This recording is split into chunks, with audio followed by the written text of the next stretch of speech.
Hello, and welcome to episode 94 of the Sci-Fi Podcast. From Scottsdale, Arizona, I'm Nick Southcroft. On today's podcast, I am pleased to welcome Dr. Eric Scerri, chemist and lecturer at the University of California at Los Angeles. Eric's research focuses on the history and philosophy of chemistry, including the question of the reduction of chemistry to quantum mechanics. His work also focuses on the historical evolution of the periodic system and successive theoretical explanations for the periodic system, the philosophical nature of elements, and the presentation of electronic structure and quantum mechanics in contemporary chemical education. Eric is considered by many to be the world's leading expert in the periodic table. His first book on the periodic table was awarded the Newby-McCoy Prize by the UCLA Chemistry Department and was a Choice Magazine's Best Academic Book of the Year. His second book on the subject was also a Choice Magazine's Academic Book of the Year. His most recent book, A Tale of Seven Elements, was named among the top 12 science books of the year by New Scientist magazine. In addition, Scerri has published 2 books of his own collected research papers and has edited 3 further books on the philosophy of chemistry and the elements. His books have been translated into 12 languages, and so far, he is currently working on a new book about the rare earth elements. And thus, without further ado, let's bring in Eric.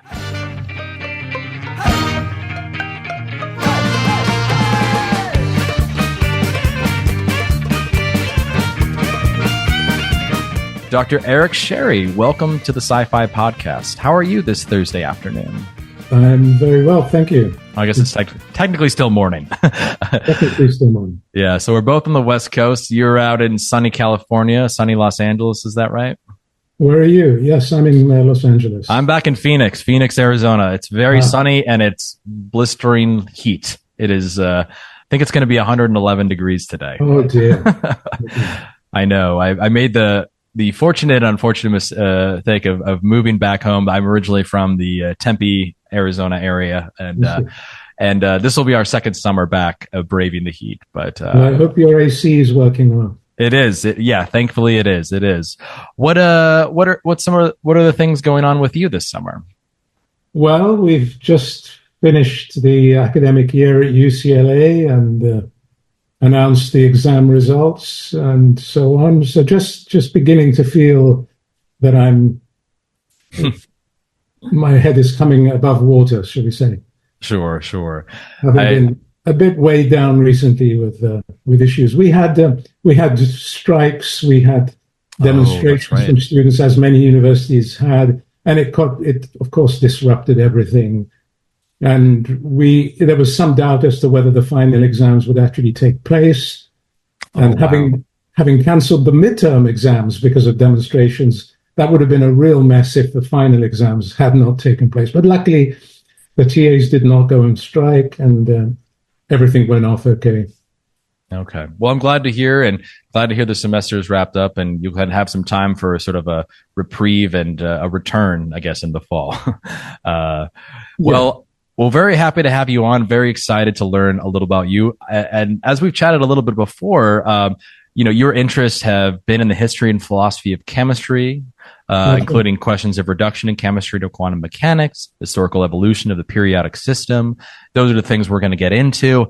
You might be the first formal philosopher of chemistry that we've had. So I think it's been long overdue that we speak to someone like you, and it's fitting that you should represent the sort of philosophy of chemistry subdiscipline in philosophy of science as a part of this more recent series. So thank you for coming on board. Well, thank you for the invitation. I look forward to talking to you. Well, before we get into that, why don't we take a step back and as we do, learn a little bit more about you, the individual. So tell us a little bit, Eric, where did you grow up? Well, that's a bit of a long story. I was born in Egypt, and when I was 3 years old, the Suez Canal crisis took place. Now, my parents were of Maltese origin, And the Suez Canal crisis consisted basically of the then president of Egypt nationalizing the Suez Canal, which was owned by the British and the French. And it was a great source of revenue. And the result of that nationalization was that the British and the French decided they would simply attack and reclaim the canal. This was condemned by the United Nations. The US put tremendous economic pressure on Britain, especially.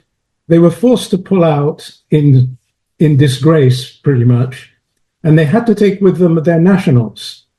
Now, we were Maltese, and even though we were born in Egypt, and there was a whole community, about 20,000 people, we were expelled. My family was expelled, 3 days' notice. We lost everything, the whole community lost everything, and we went to England as refugees. Wow. Yeah. You were 3 years old? I was 3 years old. For me, as a kid, it was kind of an exciting time to see tanks in the street and parachutes coming down from the sky. Don't quite know what's going on. Of course. But it's actually exciting. It's there's a lot of stimulation, lots of activity. But of course, tremendously stressful for my parents and for the whole community. Basically, they never really recovered from it, but there we are. It's just displacement. Incredible. So we went to England as refugees. Shortly afterwards, my father managed to find a job in Benghazi, Libya, which at the time was a fairly stable place. And we lived there. Just to backtrack a little more, the foreign communities in Egypt went to French schools, and they gradually adopted French as their first language. So I actually grew up speaking French. Oh. It's my first language. Wow. When we went to live in Libya, the only schools available for the foreign community, the expat community, were Italian schools. So my first schooling was in Italian. And then when I was about 10 years old, we left Libya because Libya became somewhat unstable, not quite the same level of stress as having 3 days to quit the country, but, and then we went to live in England. So from the age of 10, I grew up in London and did pretty much all my education in England. So basically by age 10, though, you'd been exposed and learning to French first, then Italian, and also English. English at about the age of 9. For my last 2 years in Libya, I went to a British school and began to talk English. Yeah, incredible! Wow. So, I mean, I imagine those particular experiences certainly had an impact on some of your interests. How you started to see the world, what it was like as a kid. What were you like growing up as a youth? What were you into? How did those interests kind of start to develop? I suppose the usual kinds of thing, running around on the beach, going swimming. I had an early interest in stamp collecting, which I no longer do it, although I keep all my stamps, and occasionally I would just open up the album and look at them. I love the sort of exactitude of stamp collecting, where you try and have sets and you arrange them in a particular order of increasing currency, and everything is done very neatly, and it's all classification. You learn a lot from stamps about countries and all sorts of things. Stamp collecting, it's interesting. Like when people, I think whenever I've heard of developing hobbies, the first hobby that often you hear about is stamp collecting. Is there something you could share about stamp collecting that people might not know who've never done it, or? Let me see. Well, it's kind of all-consuming. It becomes, you need to get that one stamp that you're missing from a set.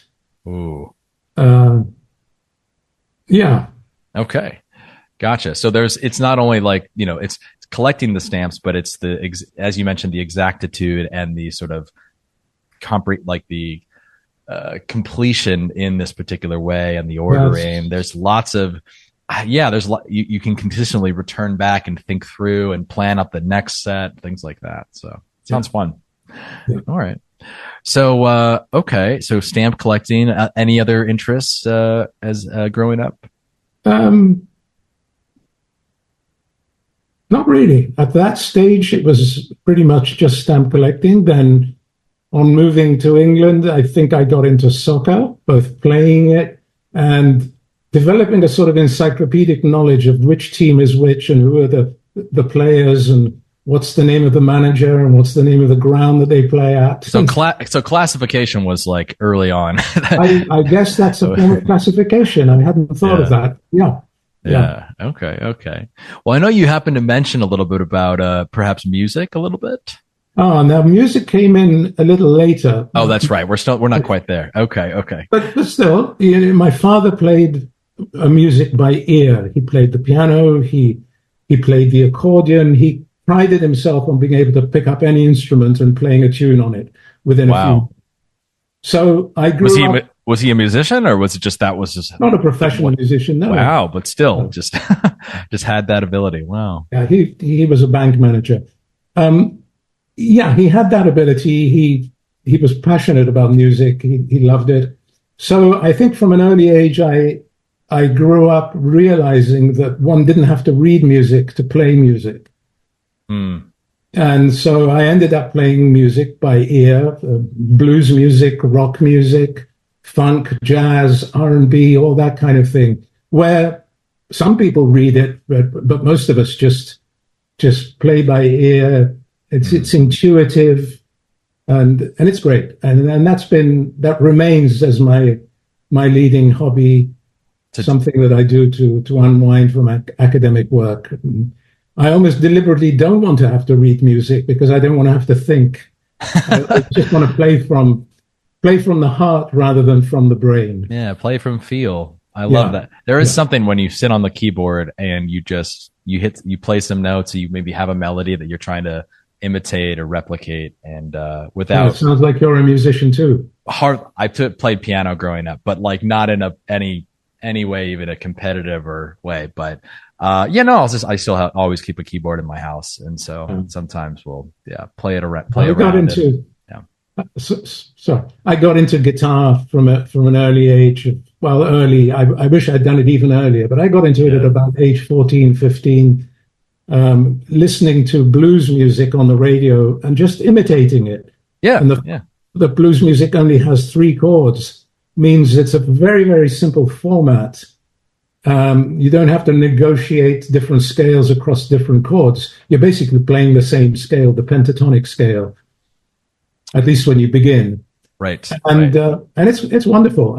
I still absolutely love to just pick up the guitar and jam with other people, or play with a record. And it's excellent for, as you mentioned, improvising, like kind of going on and just kind of jumping in and out. Like it leads itself to that kind of play quite a bit. So, well, sounds like you've had, quite a lot of varied interests. Tell us a little bit about, what was going on in terms of moving into philosophy of science. Like, how did those, it's always interesting figuring out ways that people come from this sort of, just whatever background and develop these sort of insights. And usually we see these little nuggets of how one thinks about the world and things like that. But yeah, tell us a little bit about where did your sort of intellectual interests, how did they start to develop? Well, in England, I don't know if you know, but one takes O levels, or at least in those days, you take a bunch of O levels in different subjects. Okay. And then when you reach the age of about 15 or 16, you're expected to specialize either in the humanities or the sciences. Mm-hmm. I found science challenging and difficult, whereas I found the humanities fairly easy. I had languages, and therefore I deliberately chose science because it was challenging. So I did, from the age of 15 or 16, exclusively chemistry, physics, and mathematics, and left behind all the humanities. And it was an effort to do that, and it was with some regret that I did that, but I did that. In the course of my scientific training, I found that I didn't enjoy just solving problems. I wanted to get to the heart of the matter. I wanted to understand.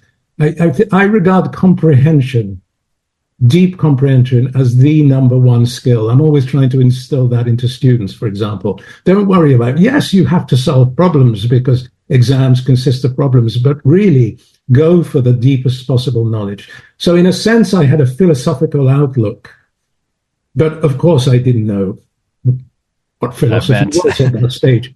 You know, it's not a subject that was offered either at O level or advanced level in England.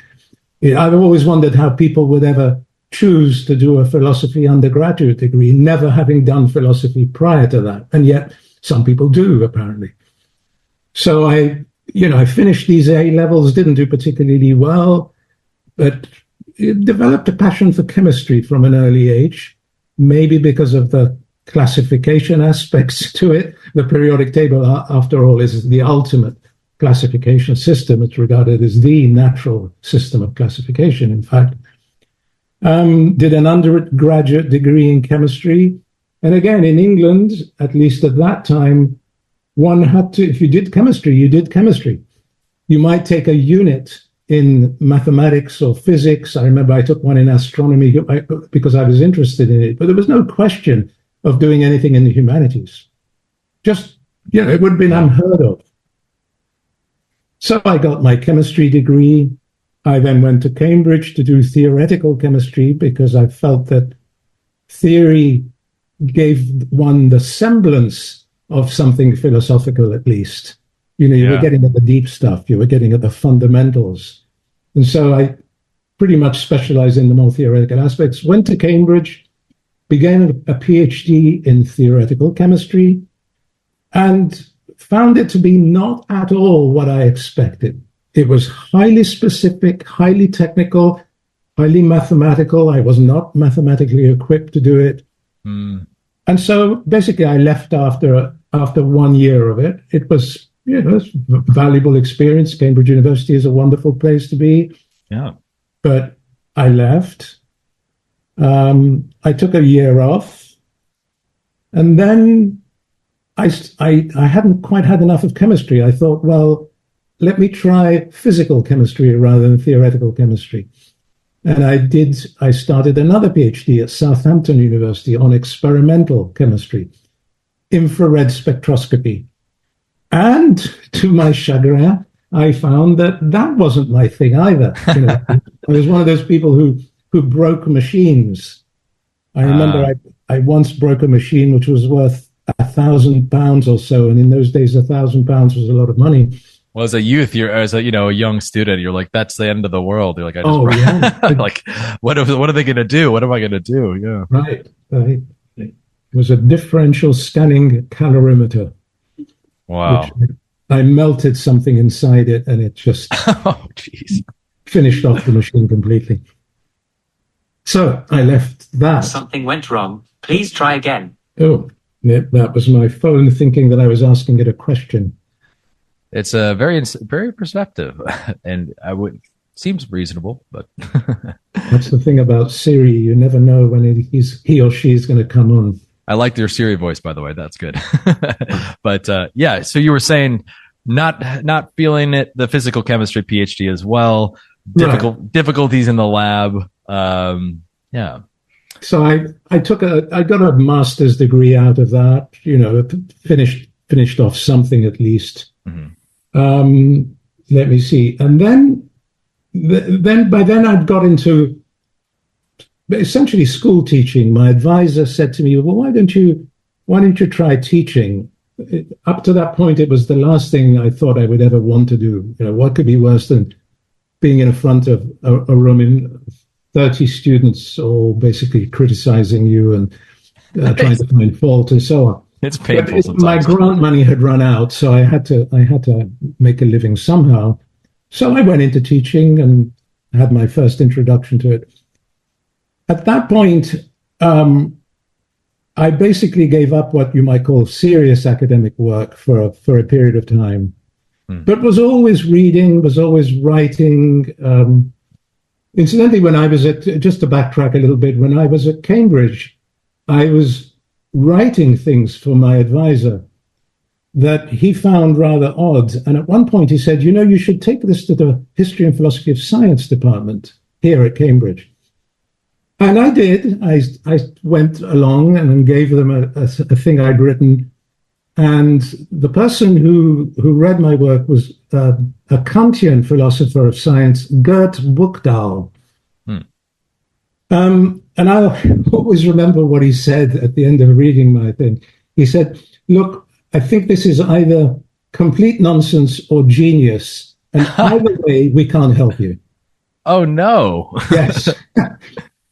The other person who apparently looked at it, only I never did get a comment, was Mary Hesse, who did some great work on scientific models. And I subsequently got to know her and discuss things with her. But so that was that. So at that point, I became more aware of the fact that there was a sort of there were departments that actually did philosophy of science. But, they either thought it was nonsense or genius and weren't able to help. So that was that. So I was out in the wilderness for a while. And then I happened to be living in the Kensington area of London, very close to a place called Chelsea College, then part of one of the colleges at the University of London. It eventually amalgamated with King's College London, and started going to the library, an absolutely wonderful library that had these highly theoretical, highly philosophical books, and applied to do a PhD, thinking, well, maybe third time lucky. And sure enough, I had an absolutely wonderful advisor. His name was Heinz Post. This was a department that had many now quite well-known philosophers of science pass through. For instance, Alan Chalmers, who's the author of a best-selling book on philosophy of science. Michael Redhead, Noretta Kurtger, Stephen. Noretta, yep. We're familiar with her work, yeah. And Simon Saunders, Harvey Brown, all these people had passed through this department. By this time, Heinz Post had actually formally retired. I was his last PhD student. And so he had ample time to discuss with me.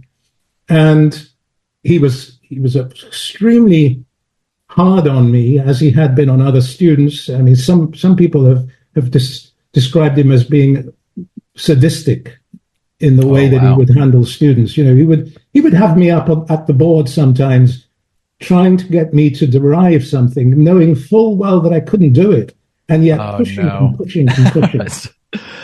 However, I always had the feeling that he was on my side, shall we say.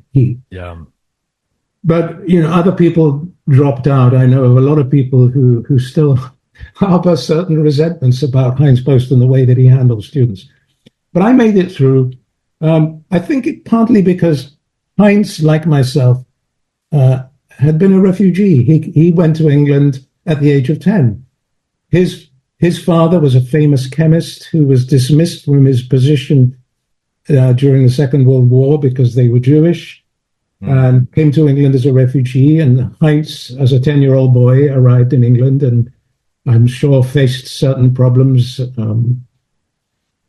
He was actually interned during the war because he was technically German and therefore considered the enemy. He used to say that he learned a lot of quantum mechanics from the other people like Heitler, who was interned at the same place as him. Wow. So yeah, I had finally here was a supervisor, advisor. We call them supervisors in England for some reason, who I could work with. And I really got into it. I absolutely ate it up, and I was at it all the time and really, really dug into the work.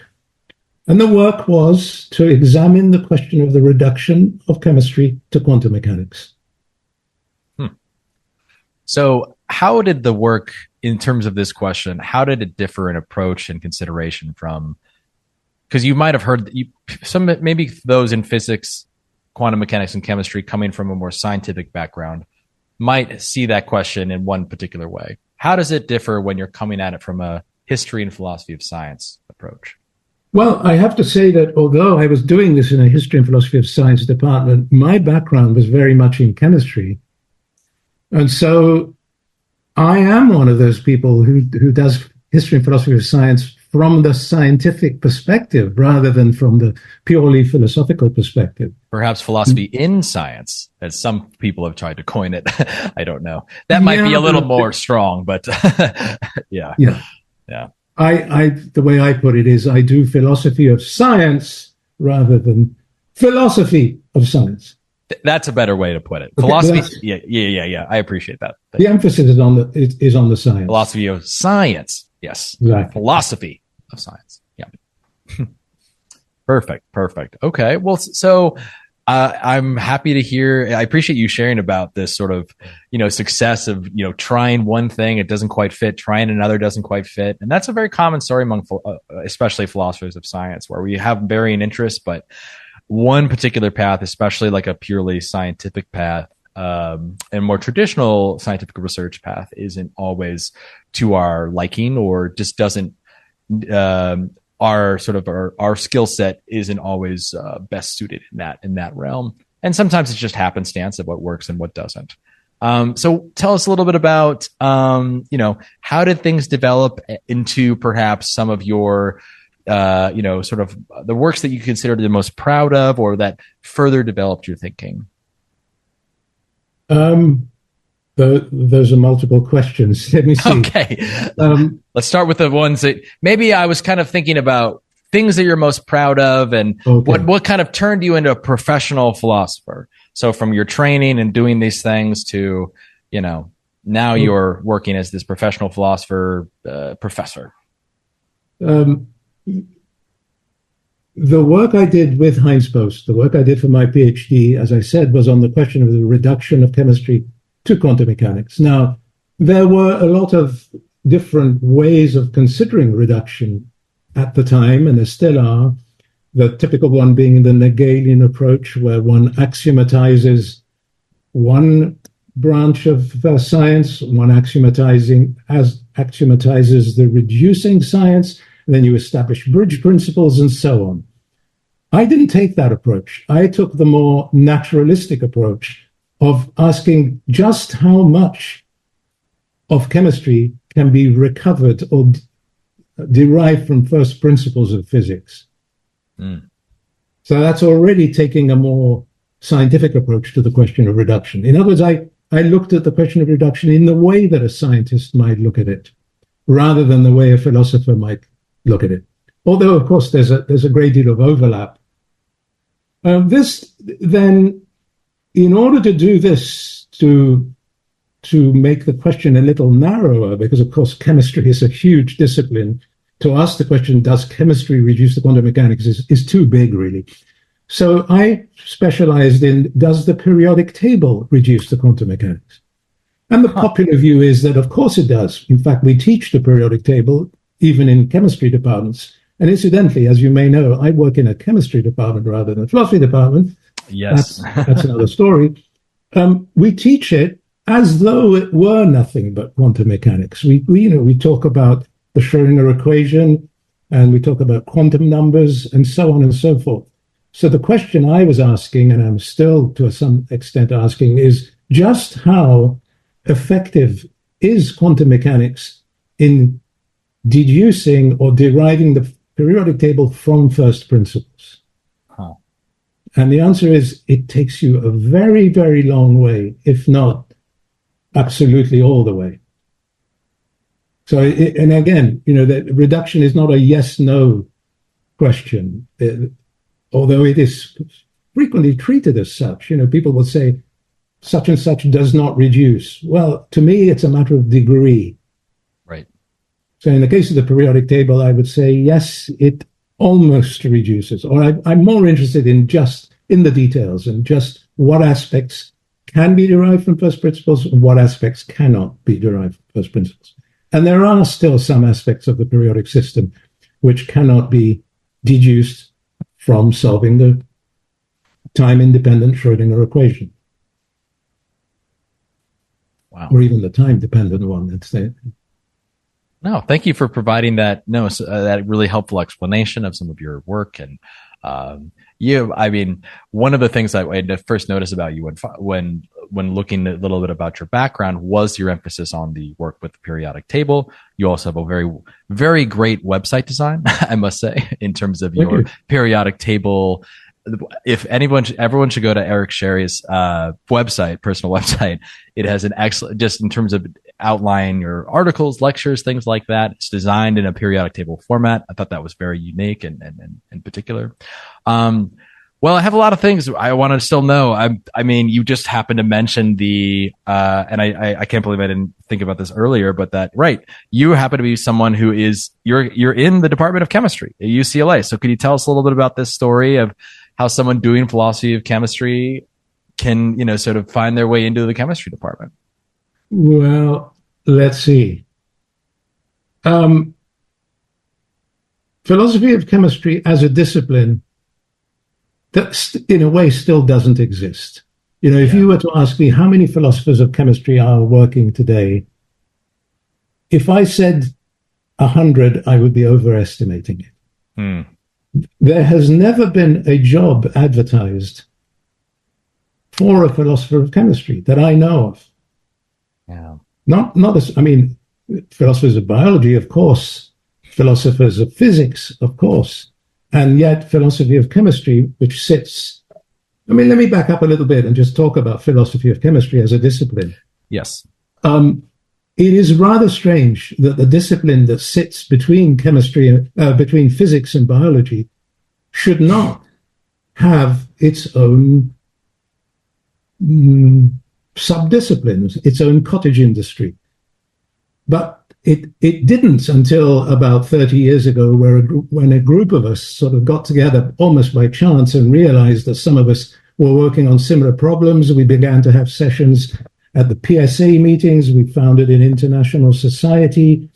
We now have a journal that I edit, and so on. But it's been hard. It's been professionally living rather dangerously to be a philosopher of chemistry. That's part of the reason why there aren't that many. Yeah. Also, in the English system of education, it tends to be more specialized. I was mentioning that in my undergraduate degree, I didn't do anything remotely connected to the humanities. Even in my PhD, obviously I took courses in philosophy and in logic and so on, but I never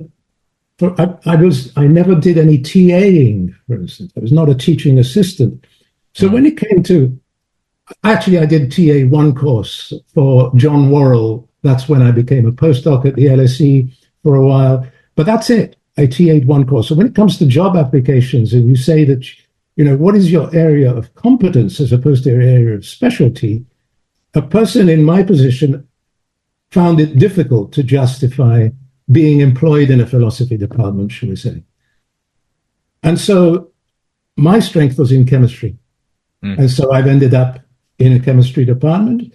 I'm, let's say, tolerated by my colleagues, but they're not particularly interested in what I do. They like it. They like the fact that I've got many books on the periodic table, and I go and give talks all over the world, and I'm at the risk of blowing my own trumpet, I'm perhaps the best known person in the chemistry department, and yet they're not in the slightest bit interested in what I do.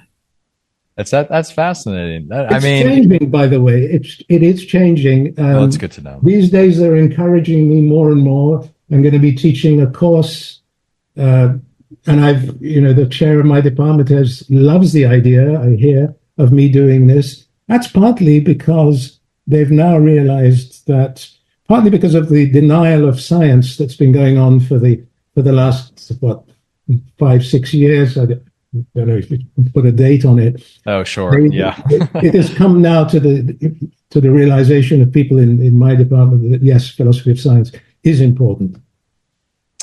That's really well. UCLA themselves, very strong philosophy department, as you know. I think one of my former mentors, Colin Allen, had done his studies in the UCLA philosophy. He's in cognitive science. Yeah. But right, it's just, I feel for you, and it makes a lot of sense. You're right. I have never seen an ad for philosophy of chemistry, sadly enough, although I have seen the PSA special symposia that exist. And I hope there can be some in the future, some additional sort of emphasis and, realization. It would be my dream that there's actually more placement of philosophers within science departments. I know, it's pretty rare, but there are situations where I know the biology department at Arizona State houses the Center for Biology and Society. So there's actually several philosophers of science situated within their biology department. And then there's scattered here and there joint appointments between philosophy or HPS and then a science department. But again, I think you're a unique case, but also your background in just generally essentially could be qualifying as a full-on chemist is something that obviously makes you specially qualified. I wish I could see, and just to, I'll comment on this, then I can move on, is that I could imagine some of the jobs for philosophy of biology and things like that, and perhaps philosophy of medicine too, come from just teaching needs. And a lot of times these philosophy or science programs have been sort of encouraged by philosophy departments, like pre-healthcare students are then encouraged to take conceptual foundations of this course. And so I wonder if there might be a room to sort of pair up with the pre-med, pre-healthcare students at UCLA or something, get them, and maybe that's already happening, where it's like they have to take a chemistry and society course or something like that. But I see that seems to be sort of a way to create lines of when there's necessary teaching and other things. I know that's like how his HPS department at the University of Pittsburgh has done it. They teach a 2-course sequence for pre-healthcare students for the past 30 years. It basically pays for the department, is my guess. So, anyway. UCLA is a very strong research institution, and there's less of that sort of interdisciplinary thinking, I think.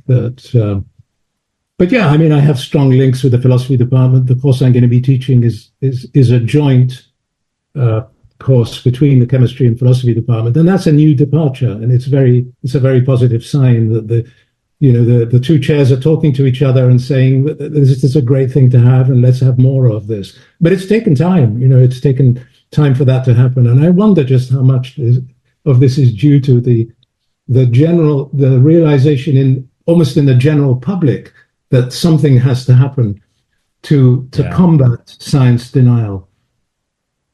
And philosophy of science would be an obvious place to start, to understand the nature of science in a more educated way than one gets from the press or from anywhere else. Is that something you've found yourself foraying into a little bit at all, the misinformation discussion? A little bit, but I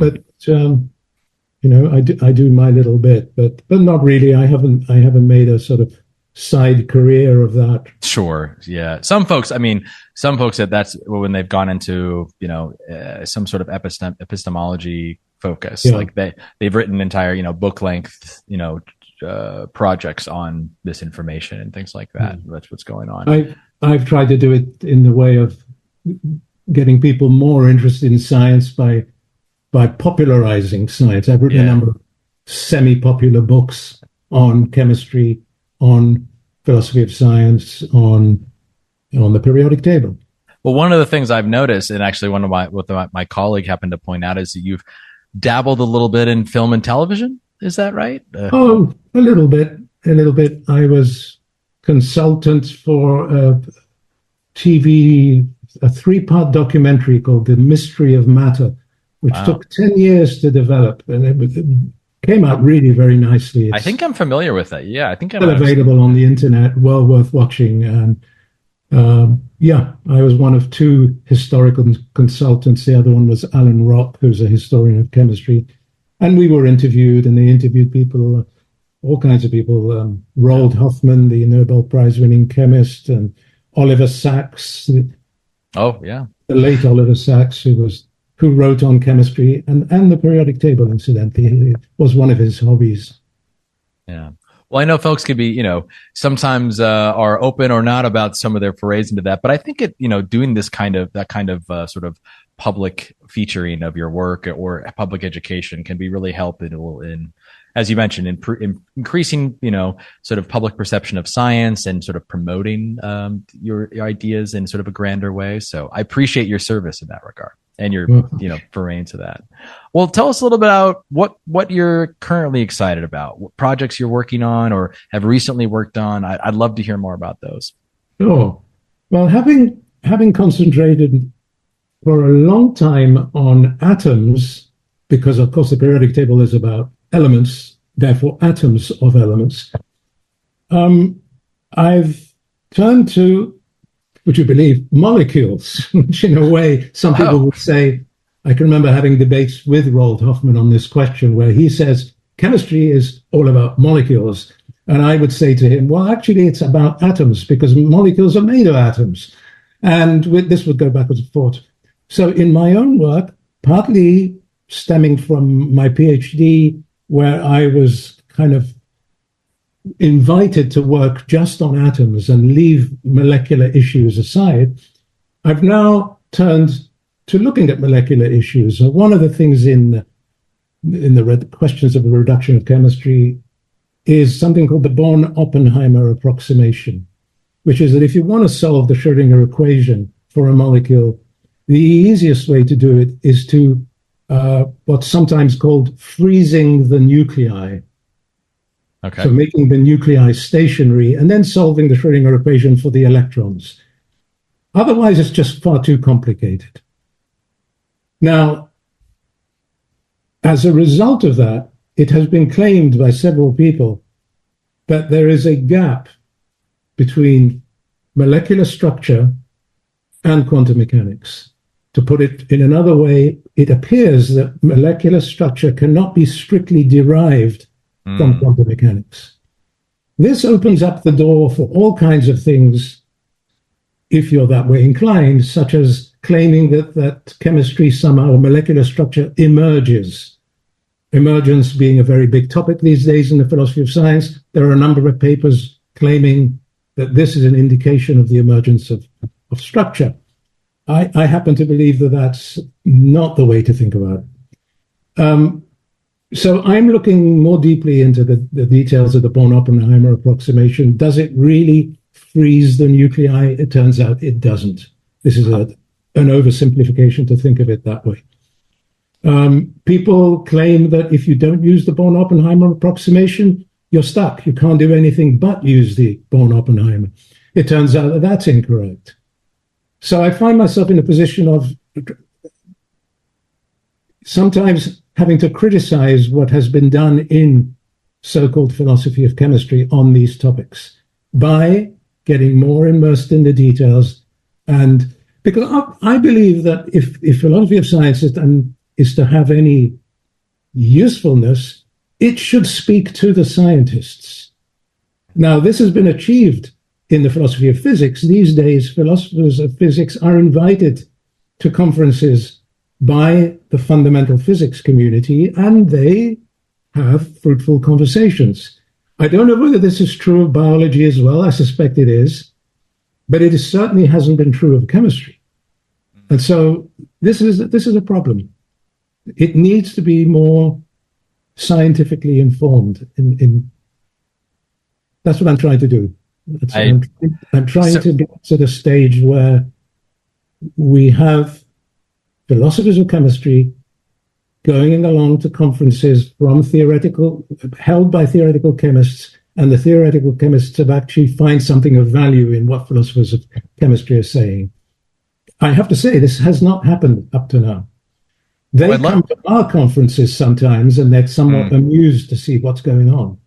That's so, yeah. Well, this needs to happen. I mean, it's also surprising to me because I guess, I've been, I come from a background and from training where this was the story, that immersing oneself in the details is very important, that one ought to get some kind of training and be connected with some kind of scientist. But mind you, I wasn't around a lot of philosophers of chemistry. It was mostly philosophers of biology, philosophers of psychology, and then physics as well.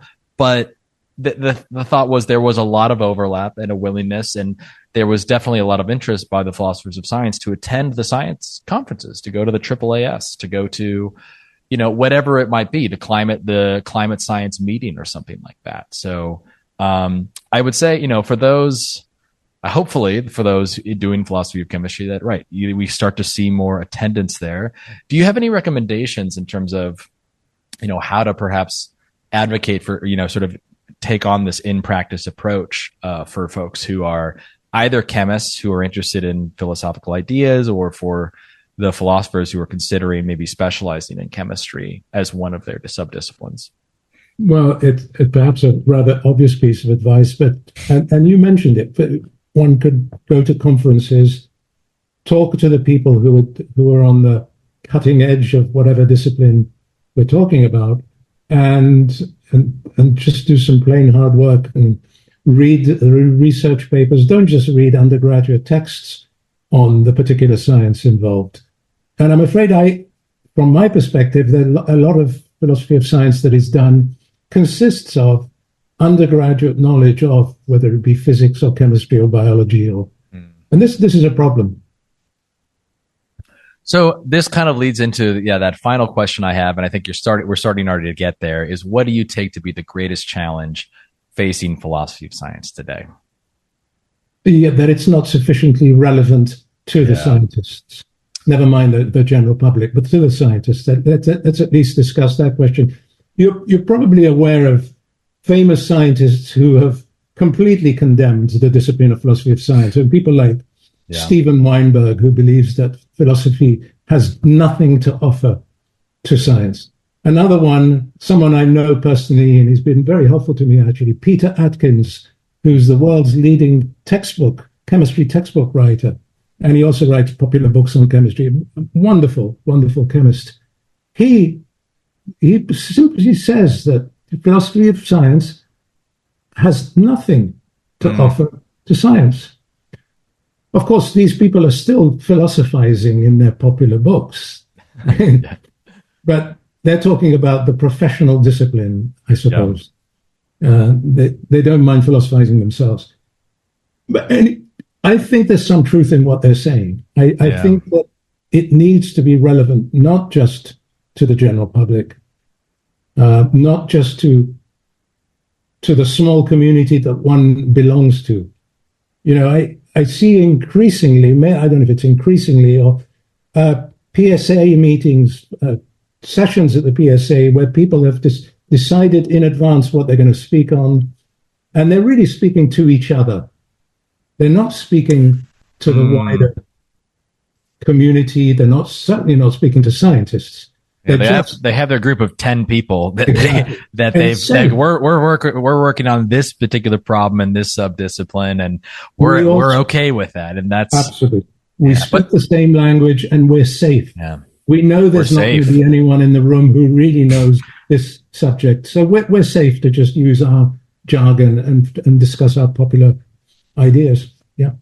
It would be a challenge I think it would be nice. I'm trying to think of ways to bring in you do see at the PSA more scientists these days. Or I don't know if these days, but I do see them coming in, and it is nice. But I wonder if there's a way to encourage that to, whether it's it should, there's some sort of element of responsibility for a philosopher of science to either attend these conferences or something.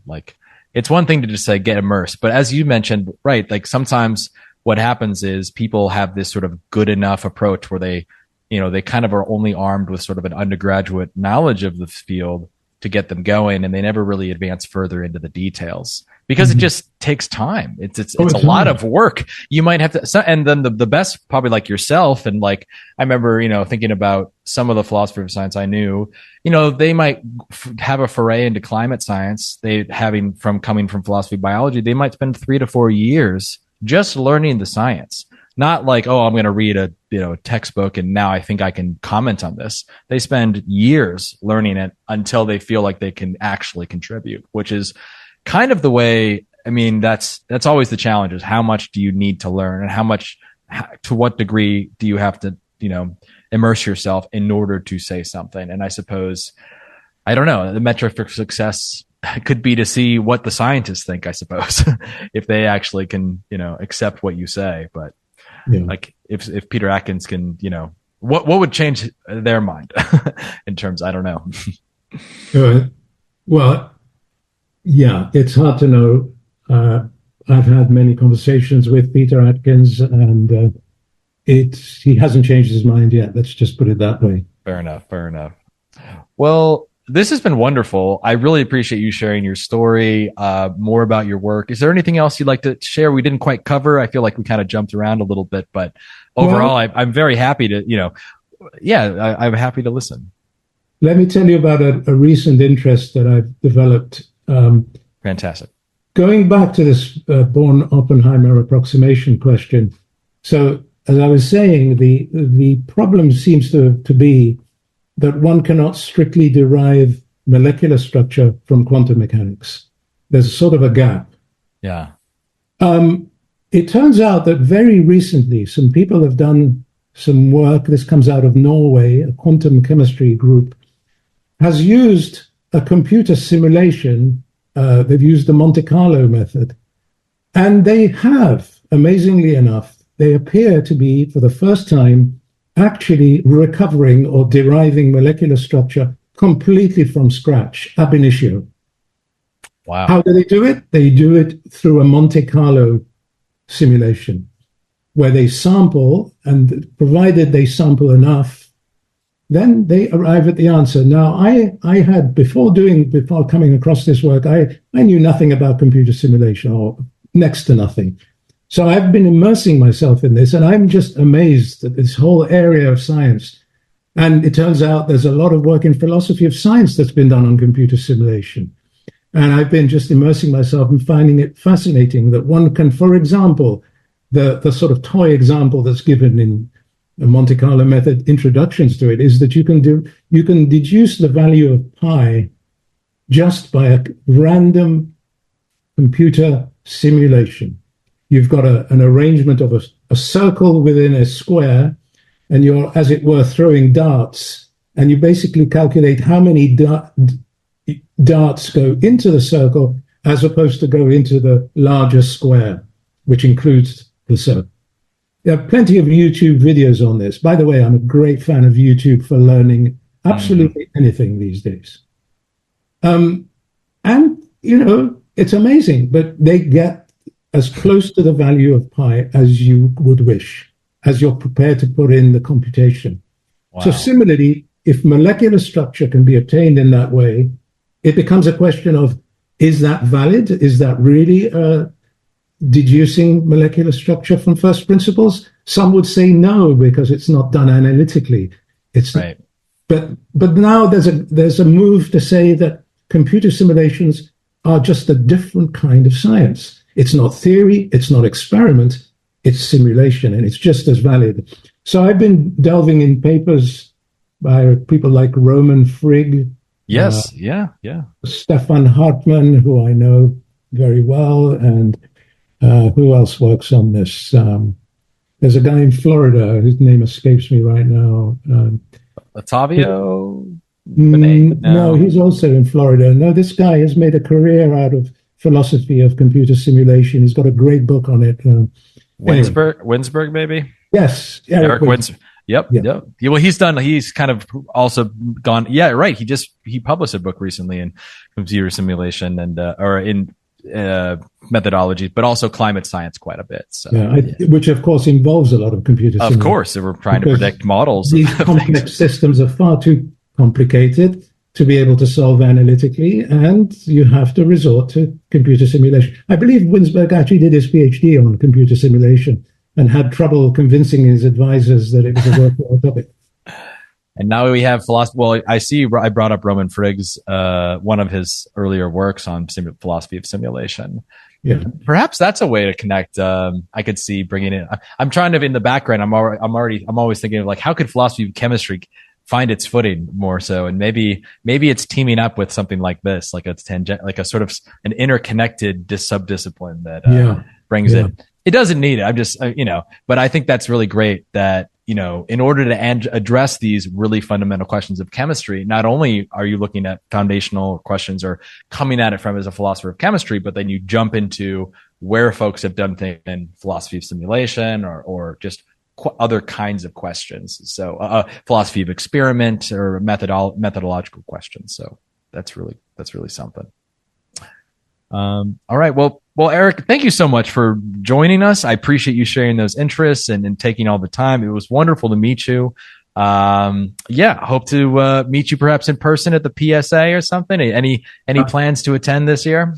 Yeah, sure. It's going to be in New Orleans. Yeah. Cool. Yeah, well, if I see you, I'll just come and say hello. But anyways, I really appreciate you taking the time, and best of luck and enjoy the rest of your summer. Thank you for the conversation, and I think it's a great thing you're doing with this series. I've enjoyed watching some of them.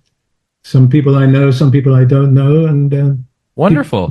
Keep on doing this. Well, if you have any recommendations for folks you'd love to learn more about, that's some of the things too. Sometimes the folks are like, I'd love to learn more about my colleague over here. Feel free to shoot me a line. But okay, I'm sure you might have some other students now reaching out saying, I heard you on the podcast. I love your work.